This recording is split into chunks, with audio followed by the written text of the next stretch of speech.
వస్తున్నారో they have to hold on.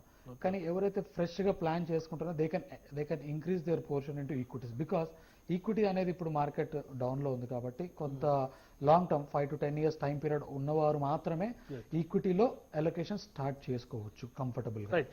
ఇంకొక అంశం అసెట్ అలొకేషన్ సంబంధించి హెచ్ఎన్ఐస్ కానీ లేదా కొన్ని ఫండ్ హౌసెస్ కానీ వాళ్ళు ఇన్ఫ్లేషన్కి అగ్నెస్ట్గా క్యాలిక్యులేట్ చేస్తుంటారు రిటర్న్స్ని. జనరల్గా ఒక నార్మల్ ఇన్వెస్టర్కి ఇన్ఫ్లేషన్ క్యాలిక్యులేట్ చేసి రిటర్న్స్ క్యాలిక్యులేట్ చేయడం అనేది అంత తెలియదు. But how inflation will affect our returns అంటే మన రిటర్న్స్ మీద ద్రవ్యోల్బణం అనేది ఎంతవరకు ప్రభావం చూపుతుంది? సో ఇన్ఫ్లేషన్ అనేది చాలా ఇంపార్టెంట్. ఎందుకంటే ఈ రోజు ఉన్న 100 rupees value after 5 years same ఉండదు. సో అది 100 రూపీస్ మనం ఈ రోజు పెట్టే 100 రూపీస్ రేపు 110 రూపీస్ అవ్వచ్చు అది. సో మీరు ఈ 100 రూపీస్ అనేది మనం ఒక అగ్రెసివ్గా ఇన్వెస్ట్ చేస్తే తప్ప మనం ఇన్ఫ్లేషన్ని బీట్ చేయము. ఇప్పుడు సాధారణంగా ఈరోజు మనం ఎఫ్డీస్ చూస్తున్నాం, ఆ రేట్స్ అన్ని ఓన్లీ ఇన్ఫ్లేషన్ని మాత్రమే కవర్ చేసే రిటర్న్స్. మీకు ఇన్ఫ్లేషన్ అబోవ్ రిటర్న్స్ వచ్చేది equities are for that matter present సినారియోలో గోల్డ్ కూడా ఇస్తుంది. సో ఇప్పుడున్న డెట్ రిటర్న్స్ అన్ని inflation adjusted returns. Equities and gold will outperform your inflation in long term.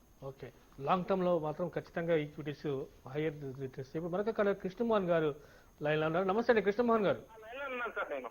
Sir చెప్పండి. కృష్ణమోహన్ గారు నమస్తే, చెప్పండి సార్. మీ ప్రోగ్రామ్ చూస్తున్నాను sir, it is very interesting.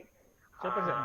అంటే నేను లాస్ట్ మంత్ గుడ్ ఇన్వెస్ట్మెంట్ అంటే ఫండ్ చెప్పలేదు, but maybe I hope you had invest in to equity fund only.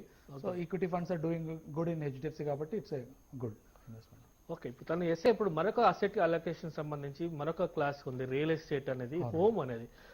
నిజానికి లోన్ అనేది అంటే కొన్ని డెట్ సంబంధించి ఒకటి అంటే మనం అప్పు ఎప్పుడు తీసుకోవచ్చు అంటే అప్పు దేనికైనా సరే డిప్రిషియేటింగ్ అసెట్కి లోన్ తీసుకోకూడదు, ఓన్లీ అప్రిషియేటింగ్ అసెట్కి లోన్ తీసుకోవాలని అంటారు. So house is a real estate asset అనుకున్నప్పుడు దాన్ని లోన్ తీసుకొని దాన్ని ఇన్వెస్ట్ చేస్తున్నప్పుడు దాని అప్రిషియేషన్ ఉంటుంది. Whether it is a debt అంటే రుణాలు అంటే లోన్ తీసుకొని ఒక హౌస్ మీద పెట్టడం అనేది ఎంతవరకు సమంజసం? అంటే ఫస్ట్ ప్రాపర్టీ అనేది ఎవరైనా కూడా ఫస్ట్ మన ఓన్ హౌస్ ఉండాలి అనే అనుకుంటారు కాబట్టి that is not called as a అంటే రియల్ మన ఓన్ హౌస్. దానిపైన మీరు లోన్ తీసుకోవచ్చు, ప్రాబ్లం లేదు దాంట్లో. అండ్ సెకండ్ హౌస్ గురించి మాట్లాడినప్పుడు you have to just calculate అంటే మనకు ఎంత లైబిలిటీ ఉంటుంది ఏంటి అనేది. But first house is you can take a loan and then based on మీ ఇండివిజువల్ ఫైనాన్షియల్ సిచ్యువేషన్ ప్రకారము మీరు ఎంత ఫండింగ్ చేసుకోగలుగుతారు మీ ఓన్ ఫండ్స్. దాని తర్వాత మినిమం మన లోన్ ఎంత, మీ కెపాసిటీ ఎంత, మంత్లీ ఎంత ఈఎంఐ కింద మీరు తీసుకోగలుగుతారు, దాని ప్రకారం you can take your housing loan. Right. ఇప్పుడు ఫైనాన్షియల్ ప్లానింగ్ సంబంధించి ముఖ్యంగా అసెట్ అలొకేషన్ సంబంధించి శాంతిరాజ్ గారు సమాధానాలు చక్కటిగా వివరించినట్టు thank you very much Shantiraj garu. ఇది ఈ వారం సిరి సంపద కార్యక్రమంలో విశేషాలు. వచ్చే వారం మరొక అంశంపై సిరి సంపద ఉంటుంది.